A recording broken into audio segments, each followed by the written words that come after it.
Hello and welcome back to the channel Dominance. Anthony here.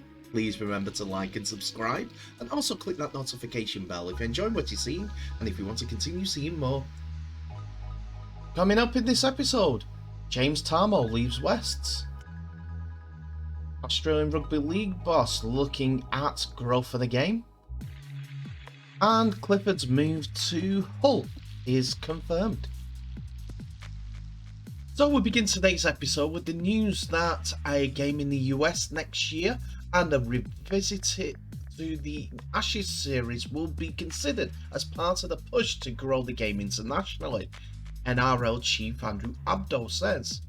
With a range of issues to be discussed by the ARL Commission, including the collective bargaining agreement negotiations, club grants and the finalisation of the draw for next year, the NRL is seriously considering taking a game to the US and revitalising the Ashes series after 20 years. It's understood the NRL will announce the draw for the next season soon, basically the fixture list as we know it in Europe, while putting together logistics of a game to be played in America, with South already ruling itself out due to the lack of time. Another team that's interested, Manly, will be one of the competing teams if the venture is given the green light, while the Roosters and Melbourne are amongst the other contenders to join them.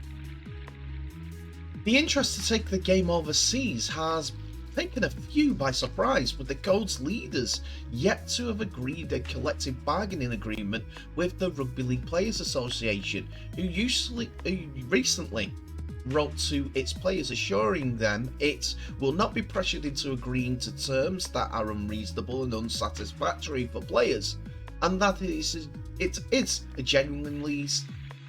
time to genuinely start bargaining. We are absolutely looking at it, Abdo said to the Sydney Morning Herald. Growth in the game in America is real for us.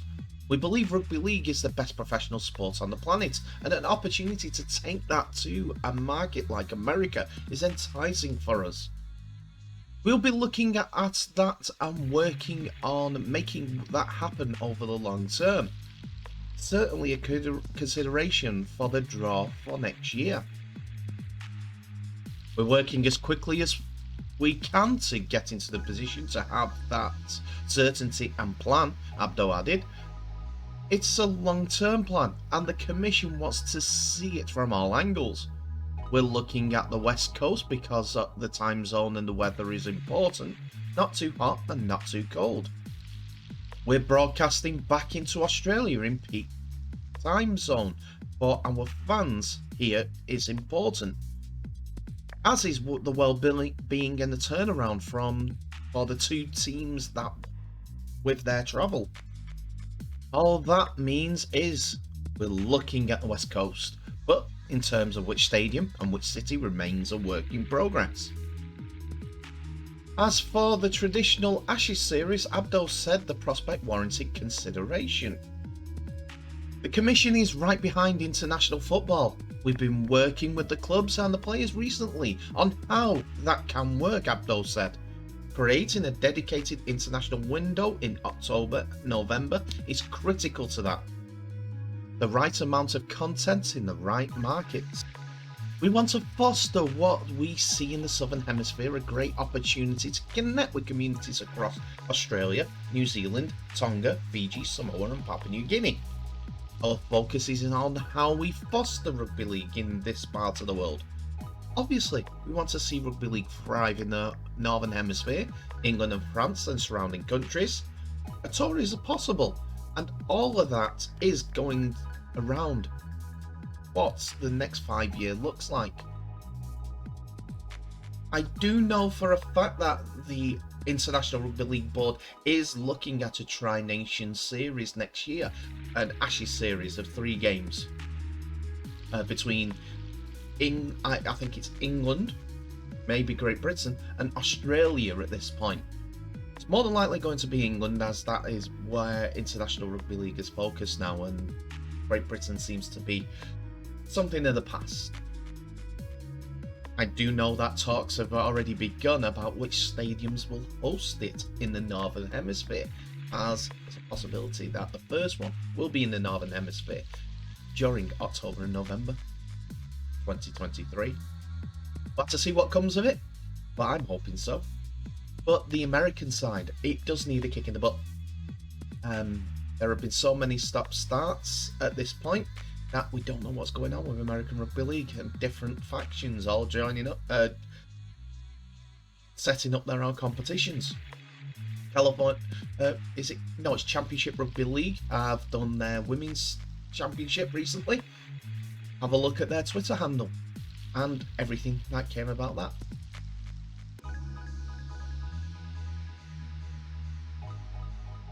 So it has finally been confirmed that Australian halfback Jake Clifford has signed for Hull FC for the 2023 Super League season. The 24-year-old halfback joins the Black and Whites from NRL club Newcastle Knights, signing a 2-year contract with the club, holding the option to extend Clifford's stay in the UK by a further year if they so choose.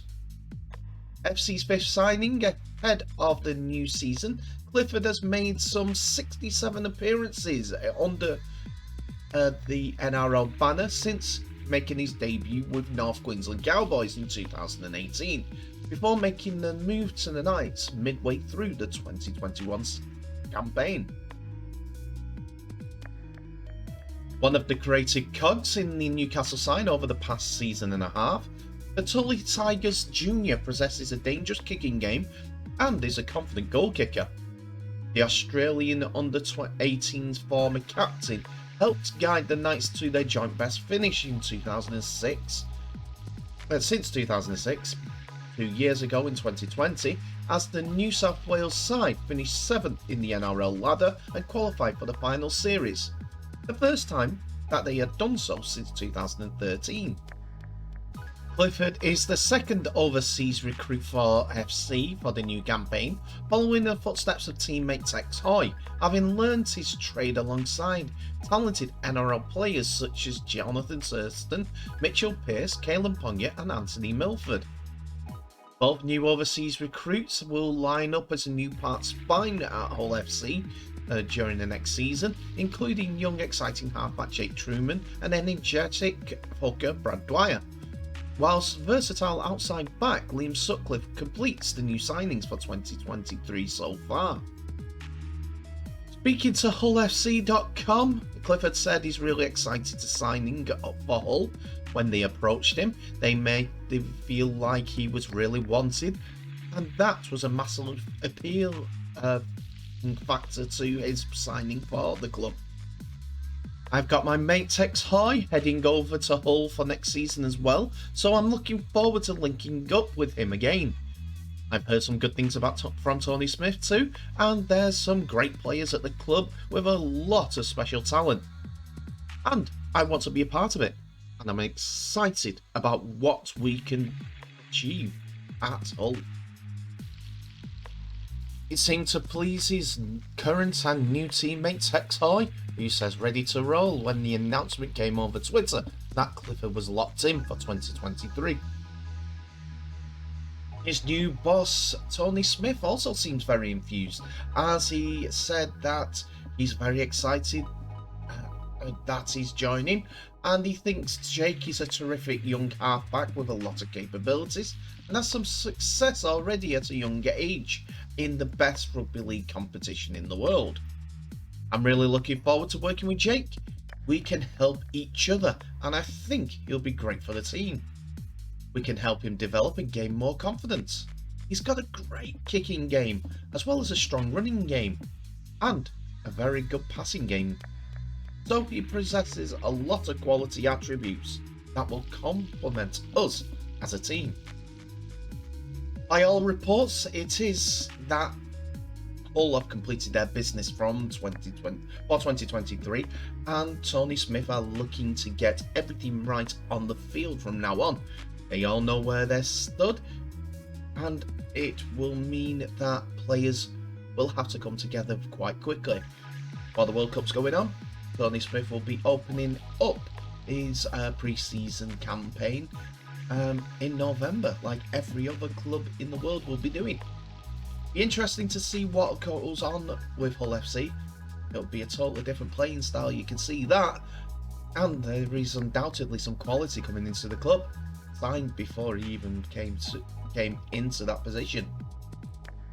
There'll be one eye from myself looking over at Hull FC to see how they progress from last year's.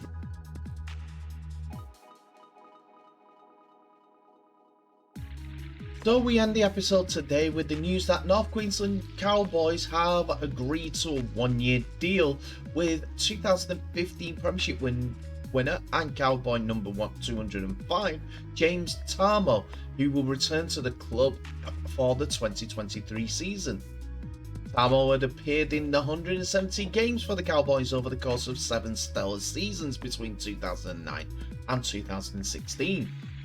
During his time as a Cowboy, Tampu compiled one of the great resumes for any forward in the club's histories, including a Premiership in 2015, 13 finals appearances in totals, a 2014 Auckland's Nines title, and 12 games for Australia, as well as 14 for New South Wales. We are excited to be able to add a player of James's experience to our roster at this late stage, just prior to the commencement of our pre-season, Cowboys General Manager of Football Michael Luck said. He will bring professionalism and a strong work ethic, while also adding significantly to our depth of our forward pack. James will be a wonderful influence for our excellent group of young forwards. Tampu left North Queensland for the Penrith Panthers following the 2016 season and appeared in 97 games for the Panthers between 2017 and 2020. He spent the previous 2 years with the West Tigers and captained both clubs, including the grand final team of 2020.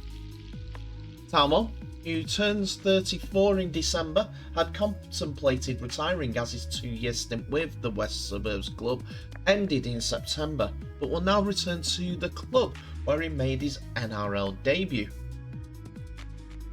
The West Tigers are looking for changes to occur so that the on-field displays, where they finished bottom in 2022, will improve, and they have announced another player is moving on as well, as 26-year-old England centre Oliver Gildart has been released from the club and also from his final year of his contract. Gildart joins West ahead of the 2022 season with his Wigan teammate Jackson Hastings, and big expectations were placed on the duo. Gildart had battled injuries and managed just 8 games before being loaned out to the Roosters and made 2 further NRL appearances for the Tricolours. We were all excited for Oliver after he made the big decision to move to the other side of the world, Tigers CEO Justin Pascoe said. He was always positive and well respected within the group, and it was a privilege to be able to share his NRL debut with his family here in Australia.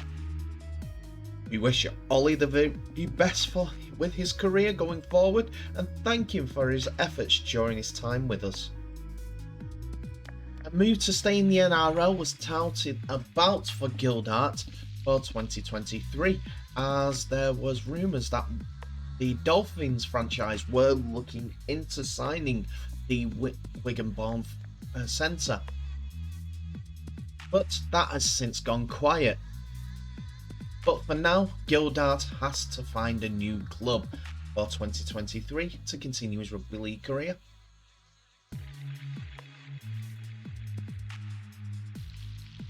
And that's it for another episode, ladies and gentlemen. Thank you so much for watching. Please remember to like, subscribe and share this video worldwide, as we like to get the word out for rugby league as it's getting bigger and bigger thanks to this World Cup. I want to thank everyone else who is a subscriber to the channel. I appreciate all the followers, and I'm looking to grow the channel. So any feedback you guys can give is fantastic by me. I appreciate all the feedback that's coming through, and I'd like to welcome all new subscribers to the channel. You have been fantastic for pressing that button. Anyway, tell me in the comments below what your thoughts are of today's episode. Gildart, Tampu, both leaving West Tigers. West fans, what do you think is happening next after Zane Musgrove was left the club as well? So the forward pack is a little bit depleted at this time. Tell me what your thoughts are on the Ashes series coming back, and also Australia's ambitious plans to play a game in the United States of America for the NRL. Anyway, thank you so much for watching. Please remember to share this video worldwide. I'll end the episode as I always do by wishing you all the best, so please stay safe, and I'll see you in the next episode.